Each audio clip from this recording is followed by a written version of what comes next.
Hello, YouTubers. The message today is about translating ancient Hebrew into English.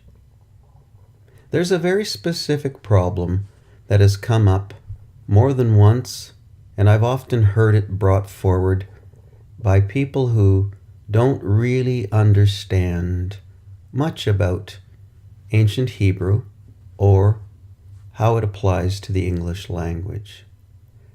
And fundamentally, it's a philosophical issue, not a grammatical issue.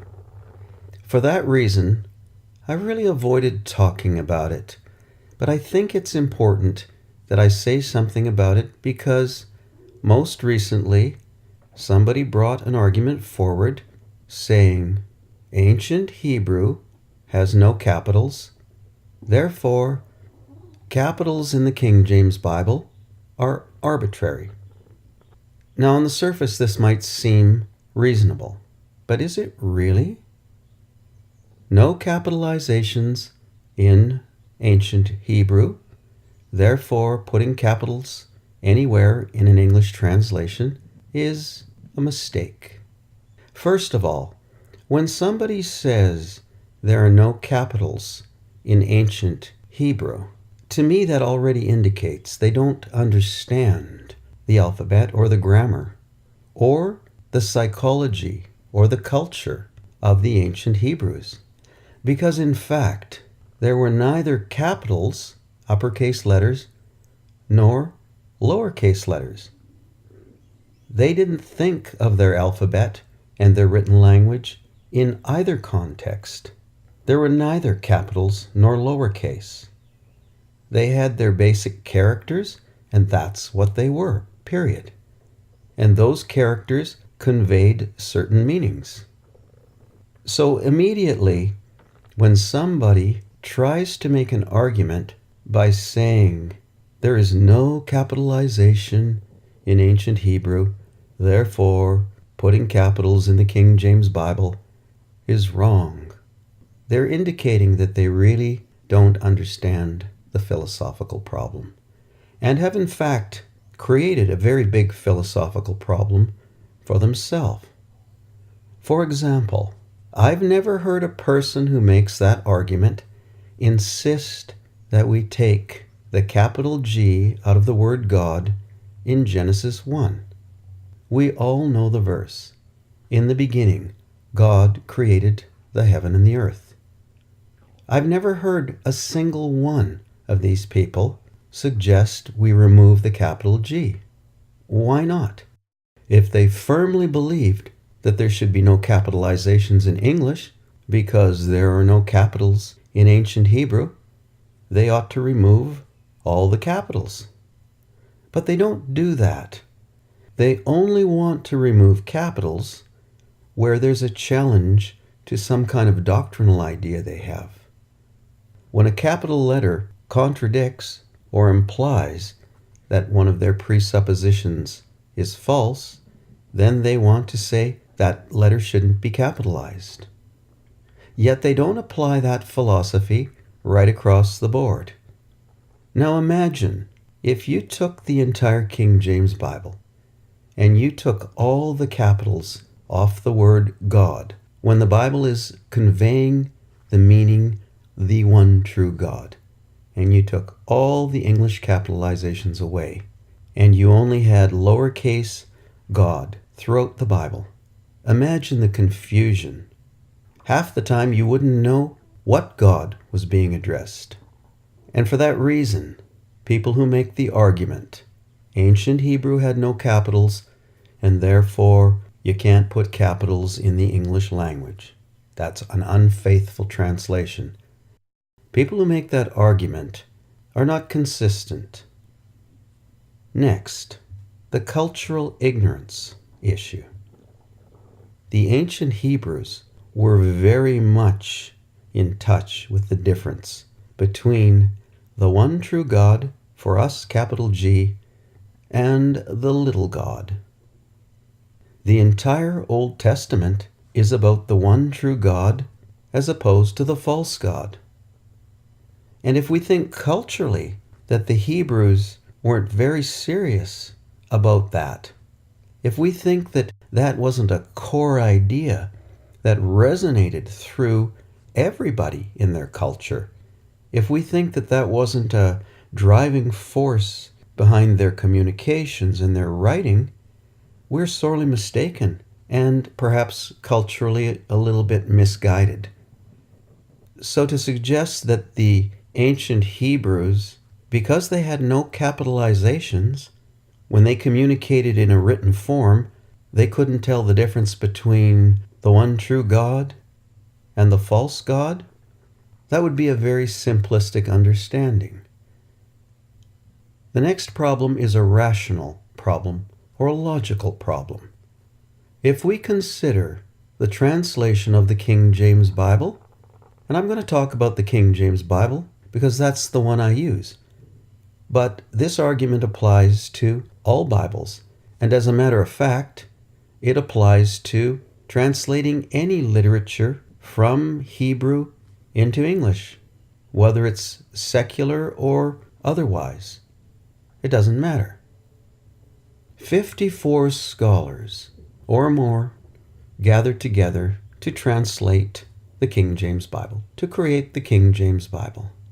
Now, I ask you, is it logical that 54 or more of the best minds in the entire British Empire, the very, very best, would make clumsy mistakes like capitalizing things that the original writers didn't intend to be understood in that context? Is it reasonable to suggest that? Is it reasonable to suggest that men who could communicate in ancient Hebrew actually sit down and have in-depth, meaningful conversations with each other in ancient languages, in ancient Hebrew, in Aramaic, and Koine Greek? Is it reasonable to suggest that they would be so awkward and clumsy as to miss the intent of the original writers, the ancient Hebrews? It's not reasonable. King James put the entire resources of the British Empire behind the King James Bible. He knew that was the most important book that would ever come forward from the British Empire. And he was right. It took down the Vatican. It took down the Holy Roman Empire. It brought it to its knees. And did you know that those translators put their lives on the line to translate the Bible? That's not true of translators today. The modern Bible translation committees are doing the bidding of Rome. Rome doesn't want to kill them. They sure wanted to kill King James. It's a matter of history. It's called the Gunpowder Plot. It's no secret. So think about it logically. Would these 54 of the best minds, far superior to the translation committees we have today, would these 54 or more great intellects, following a 7-step peer review process, have missed something so obvious? Oh my goodness, ancient Hebrew has no capitalizations. Look, we've capitalized things. We better straighten that out. Since ancient Hebrew has neither capitals nor lowercase, thinking of the ancient Hebrew alphabet in terms of uppercase and lowercase letters is totally misguided. It had neither. So if someone wants to insist that there should be no uppercase letters in an English translation, then they should also insist that there be no lowercase letters, because ancient Hebrew contained neither. The ancient Hebrew alphabet was what it was. It was neither upper nor lowercase letters. So you see the problem. You're not going to have anything on the page. And this is a philosophical problem, not a grammatical problem. Let me leave you with one last thought, based on my limited knowledge of ancient Hebrew grammar. The one thing I do know is they used definite articles, but there are never any indefinite articles. So, for example, the definite article, the God. Who do you think the ancient Hebrews would be talking about if they used the definite article with the word God? I think it's pretty obvious.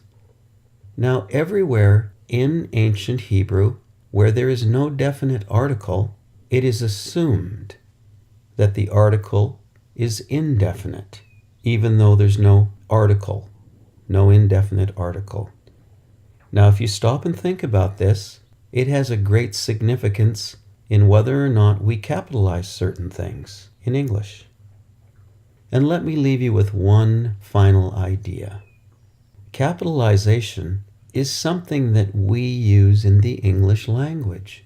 It's how we distinguish between, for example, in the King James Bible, the God of Abraham, Isaac, and Jacob, and not the God.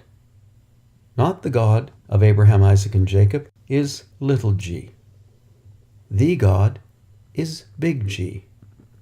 So when we use big G God to convey the meaning in the Hebrew text, we're being faithful. We're being faithful to what the writers of the ancient Hebrew text intended. They very clearly understood the distinction between the one true God, and they made provision for that in the way their language was constructed. And that did not require either upper or lower case letters, because they used neither. That is why I say this whole issue, when somebody says ancient Hebrew used no capitals, therefore when the King James Bible capitalizes things, it's arbitrary and it's not an accurate translation. They're way off base.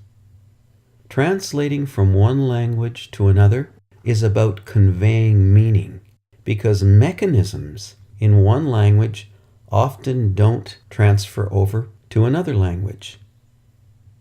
And things like capitals and lowercase letters are not part of ancient Hebrew, yet they are a part of the English written language, and it's how we make distinctions. So when we faithfully translate from ancient Hebrew or any other language into English, we use the mechanisms in the English written language. That is logical and reasonable. Thanks for listening.